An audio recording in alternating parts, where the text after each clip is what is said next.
What's up, B Squad? It is your boy JB, and we are here today with another episode of Summer House Martha's Vineyard, Season 1, Episode number 2. This episode is titled, Guess Who's Coming to the Vineyard? So before we go ahead and get into this review, you guys, if you guys are watching this video or any other on the channel and you guys aren't subscribed yet, then do me a solid favor and stop taking me out on this date and having me pay for it at the end of it. You guys know the routine. You can do me that favor by liking the video, subscribe to the channel, turning your post notifications on, and sharing the video. And with that out of the way, without further ado, let's go ahead and discuss Summer House Martha's Vineyard, shall we? All right, you guys. So this episode, we open up and we're still having this conversation with Silas, and I believe her name is what is her name? Jordan. They need to keep the subtitles of those people's names up, because I swear to God, I don't remember these people like that. But yeah, for me, I said how I felt last week about that conversation with Silas, Jordan, and Jasmine. I don't want to regurgitate it or reiterate it. I do feel like he's a little controlling, because and it gets worse, right? But yeah, we see them, they go back to the house.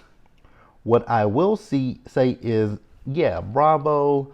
I don't know why y'all showed us that scene of Silas and Jasmine having sex. Because I was looking at the scene, I was like, okay, what's going on? I saw them in bed. Then I saw Silas pull his shorts down, and I saw Jasmine pull her shorts down. Then we just see him, and he's just going at it.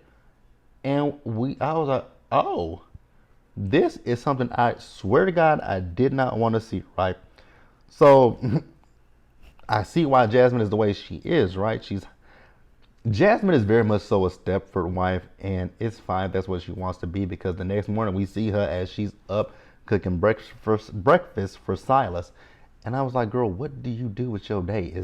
Is your whole essence in being his wife? Oh, I want you to want better for yourself. So we see Amir. So Amir took Jordan kayaking. She didn't really like it. We see Nick as he's watching.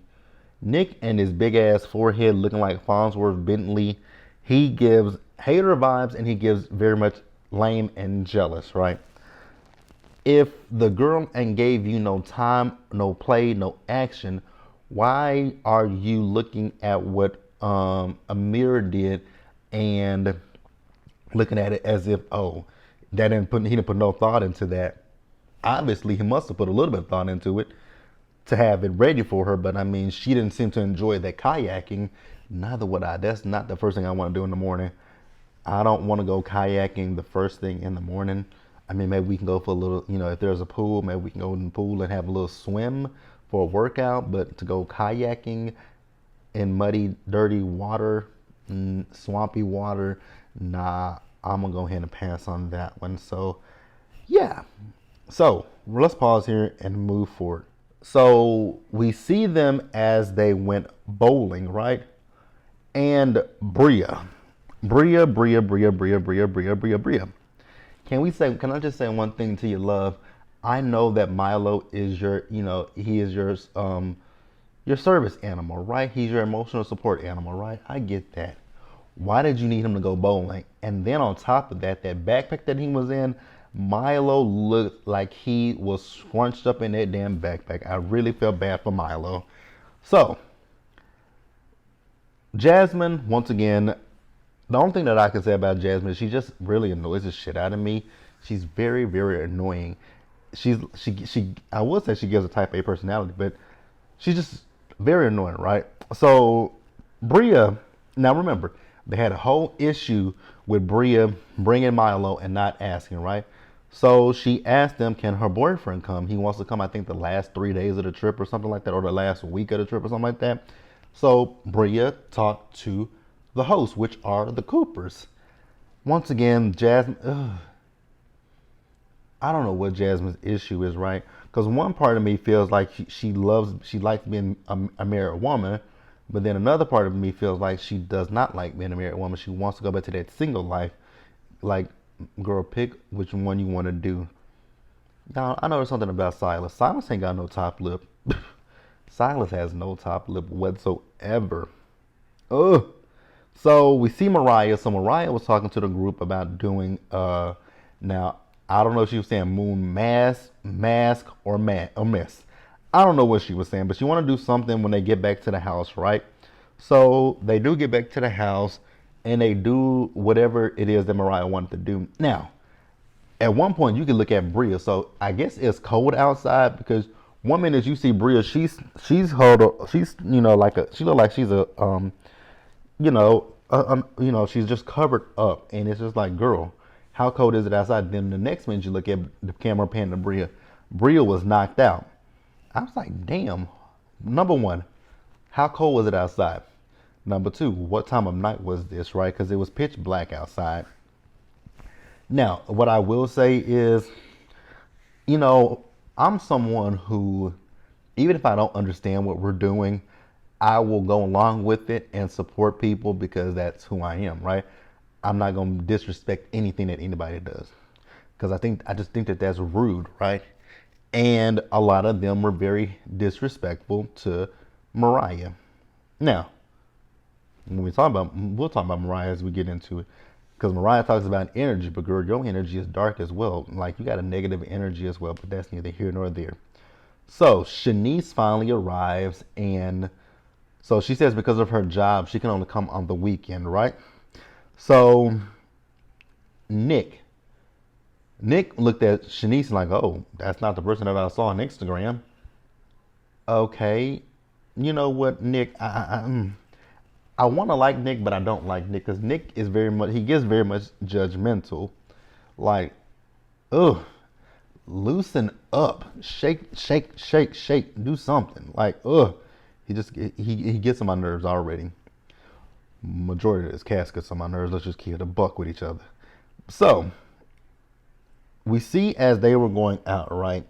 So Mariah went to the, I guess, like the washing machine or the dryer to get her clothes. So she noticed that somehow, I don't know if it was intentional or if it was an accident, but she noticed that some of the clothes were mixed in with some of the things of Milo's, who is Bria's dog, right? So they got into it with each other. Now, the way that she approached Bria, let's be real, that was very, very, very strong. I'm not gonna say another word. Her approach was hella strong. Like, girl, you coming at me like you couldn't say the way she talked. It was her tone and the way she talked to that girl. Like, damn. Like, okay, you could say, hey, Bria, I don't know if you noticed this, but you mixed in Milo stuff with some of our stuff, right? Can you kind of make sure that doesn't happen again or something like that? But she was very confrontational when she said it to her, had her hands all on the girls. That was really, I think, what solidified it was the fact that she had her hands all up. Didn't Tim and Roman say if you put your hands in people's face, you can get popped, right? See, the thing was with Mariah knew that Bria wasn't going to hit her, and I think that's why she did that. Because you ran up on the wrong person. You run up on the wrong person, the wrong person would have decked you, right? And I know people will talk about it on social media. I didn't understand it. I'm going to keep it real with you guys. I don't have a dog. So, and even if I went out with my friends and my friends put their clothes in with their dogs, I'd be like, okay, why would you do that? I would ask that question like, why would you do that? It wouldn't bother me unless my clothes was full with dog hair. Then I would be like, well, damn, like it has, I have dog hair all over my clothes now. Now I got to rewash them. Like, okay, that would be an issue for me. But if she just mixed in, but we're talking about towels. It was towels. Like, you gonna put, if it's towels that you bathe with, you're gonna wash all the dirt off of your body. But neither here nor there, right? So, like I said, Mariah had her hands all in Bria's face, and I just thought that was like you got the right person, because anybody else would have knocked fire from your ass. Definitely would have knocked fire from you. But let's pause here, and I guess we're gonna go ahead and wrap this episode up. These summer house reviews, I don't know how they're not gonna be long, because the episodes, it's not that the episodes are boring. It's just that they don't give me a whole lot to talk about, like with Housewives or other shows, right? But let's pause here and move forward. So the group all went out for the night, and when they went out, Shanice and Bria, they didn't, Bria wasn't talking to Shanice because Bria felt the way that Shanice didn't defend her when they were in the house, right? And she actually left without her. I get Bria's point, but at the same time, I'm like, ma'am, you are a grown ass woman. If you don't know how to stand up for yourself and defend yourself, that is on you and not on Shanice, right? So back at the house, they were talking about one of their friends. His name is Phil. So Phil arrived. When Phil got there, I was like, this Negro is drunk, because he came up to the house stumbling, right? So when we went into the house, he was doing the most. So I guess him and Bria had talked about looking at the rooms previously, and she was supposed to put a sticky note on the room that Nick is sleeping in, right? So this nasty bastard went into Nick's room and took a dump in his toilet and told Preston and Mariah this, right? But mind you, he did not flush the toilet. I was like, oh my God, that is nasty. The more that you think, like when you start delving deep into it, you think about it, this man is walking around with dirty, oh no. And then at one point, the ladies were talking about big dick energy, and Shanice was talking about how she feel like Phil got big dick energy. I was like, girl, I wouldn't want that big dick energy. Ugh.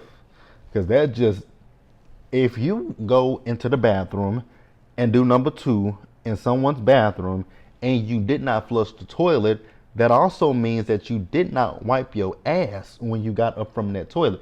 So that means that oh no, that's nasty. I can't even say the words out of, I can't even say the words. I can't even say the words because it repulses me to keep even thinking about it. Because I'm trying to think about the nicest, the way that I can say it without getting repulsed. So he went to the bathroom. He did number 2, got up and didn't clean his butt. So his butt is dirty. Like he has a dirty booty. Ugh. And he was, oh God. When he does laundry, make sure that now see, Mariah, that's what you need to be offended by. That is what you need to be offended by. A man that doesn't wipe his ass when he goes to the bathroom. So I'm pretty sure that his drawers have skid marks in them, right? That's what you need to be offended by. The nigga with skid marks in his drawers instead of Milo's clothes. You can mix my clothes with the dogs any day. But the motherfucker that don't clean his ass, hell the fuck no. That was nasty. So they had a good time at the club. They get back to the house, right? Before that, I am glad that when it came down to Jasmine and Jordan told Jasmine, like, now granted, she doesn't have to say anything to Mariah, but it's like, you're friends with Mariah. Like, you can tell Mariah that wasn't cool what she did to Bria. And I like that, right? So they get back to the house, and drunk ass Phil is talking to Nick, talking about, yeah, man, I used the bathroom and I took it. Me and Milo took a shit in your bathroom. Say what, nigga? So then Nick went to go to the bathroom and checked it out, and the toilet wasn't flushed. So he nicely asked Phil's ass to go flush the toilet, and Phil then talks about slavery. Like, nigga, no. I'm finna drag you by whatever this is on your head, and you finna go flush this fucking toilet. Actually, I'm finna put your face in the toilet with that shit that you, oh, Jesus. That is just nasty to me, bro. That is just plumb fucking nasty. Ugh. That is nasty, that is nasty, that is nasty, that is nasty, that is nasty, that is nasty. That is nasty. So, yeah. Phil feels like he can punk these guys. I am so glad that Amir stepped up to him, because Phil told Amir to sit his little ass down. Don't let the size fool you, because he might pack a mighty punch. Just saying. But yeah, you guys, that's the episode. Let me know what you guys thought about it down in the comment section below. Subscribe to the channel, turn on your post notifications, and share the video. And until the next time, stay safe, take care of yourselves, wash your hands, be blessed, and I'll see you guys in the next one. Bye.